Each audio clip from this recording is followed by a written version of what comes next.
Hey guys, Danielle Maddox here. Thank you so much for coming to my channel today and watching. I hope you learn a little bit. First off, let me note, can you see this hair goals right here? Like, I just worked for Guy Tang, #hairbestie, and he is amazing. This is my second year that I got to model for him at America's Beauty Show. We did a photo shoot and a runway show yesterday, and he's honestly such a nice person. For the big personality that you see online and his social channels, that is the real person, and he's delightful. I couldn't be more lucky to not only work for somebody so amazing, but also just everyone in his team. And also I have amazing hair that I can only wear for like a short time until I have to get it rinsed out and then go be professional again. Anyways, so I want to have a quick little video. I don't want to make it really long, but I wanted to talk today about just some really important things that are necessary to be a model or a professional, really. But I kind of noticed this a little recently with some newer models or people trying to model. And I want to note on a couple things, more like a checklist of what really you should be doing every single day to be successful in this industry. And so the first thing that I want to say is you need to present yourself as a professional business person.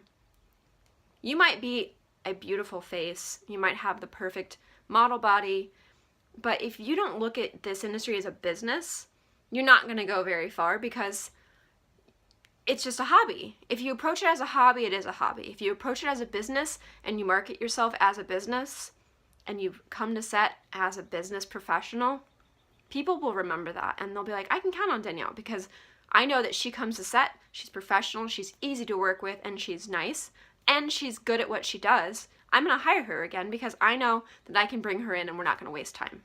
So that's really important, just being a professional business person. Number two, being on time.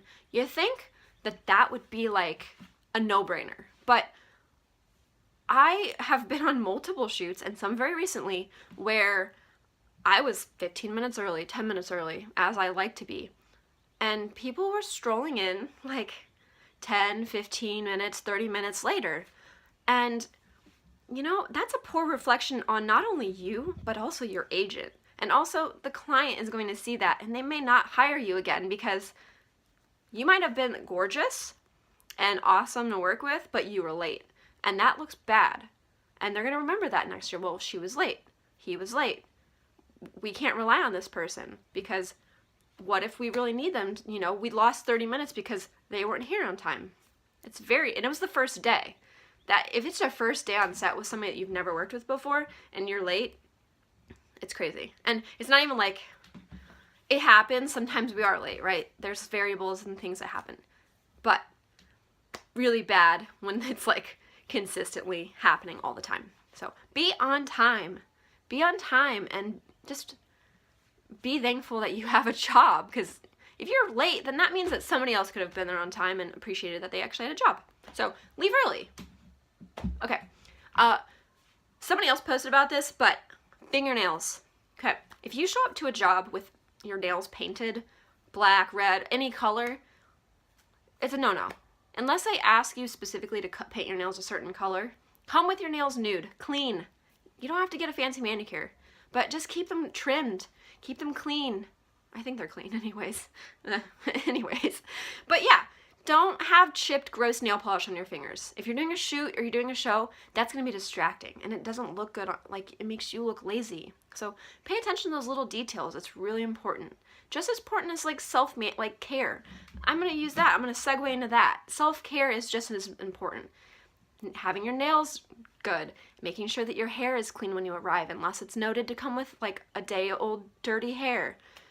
Making sure that you've waxed or shaved or cleaned up your eyebrows or exfoliated so you don't have dry patches, don't have dry lips. Hydrate. Make sure that your skin is hydrated and that you're coming to set ready to go with a fresh, clean look so that people are happy to work with you and you don't have to have somebody be upset or feel weird because you didn't shave your armpits or, you know, I don't know, anything.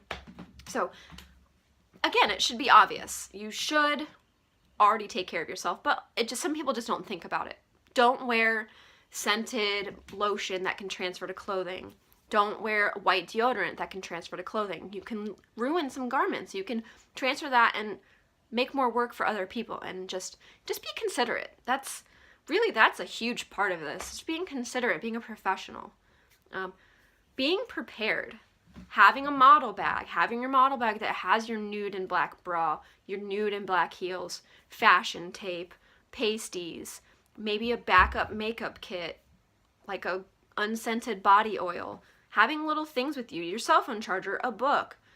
Have a schedule, planner, so that you have all of these things on top of you and you're able to take care of business when you're there. And so when someone's like, do you have a nude bra? You're like, no. Okay, well, you're gonna have to wear this sheer thing or whatever. I don't need to elaborate. Have a nude bra. That is a requirement. If you're a model, have a nude bra. And black. And heels. Do it. Do what I said. Yeah. I would say that those are like the strong bases. I think overall, the biggest thing I think that people miss out on, and another step that's important, is communication. Communication. Do we know what that is? Yes, we're on Facebook all the time. If you can see my message on Facebook and you can post on Facebook, you can respond to my email. And that goes the same for clients. I have done I've done many casting directing jobs over the years and helped book models, and you would not believe the amount of people, it's so hard to get them to respond. It's like you say you're interested, and then you say you're going to send me photos, and then you don't. And then I have to ask you to send me photos. Okay, if you want a job, you need to send photos. Most casting directors are not going to send you another email saying, hey, where are your photos at? Okay, so if it's that difficult, then don't do it. Don't say that you're interested in a job. Like, we're on our phones all day long. Have those images available on your phone. Have a screenshot of your resume. Have a link. Like, have a standard email in your draft that you can just quickly copy and paste photos or whatever to send and reply to people. Because that little time that you don't actually take action, someone else is going to get that job.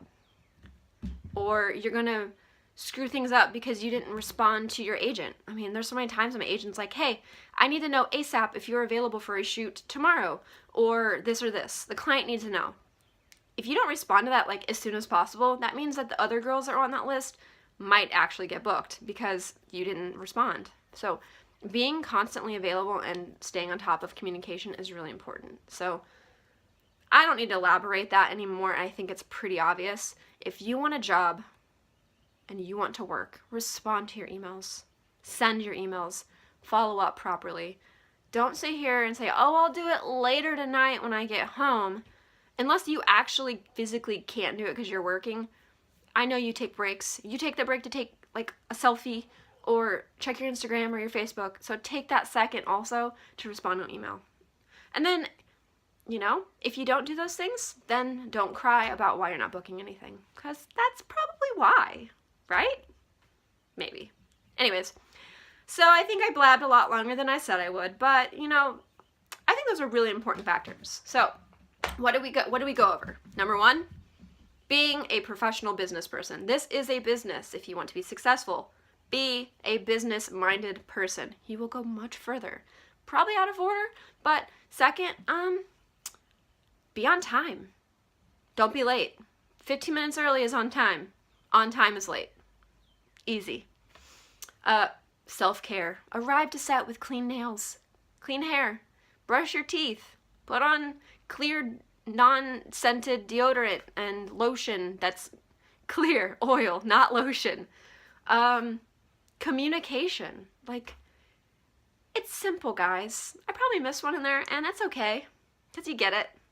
Just be easy to work with, and confident, and pleasant, and smile, and do your research. That's all for today, guys. I hope that slightly helped. There's probably a zillion other things that I could touch on, but those are the most important, and I think you just need to watch. Okay, have a good one. Bye.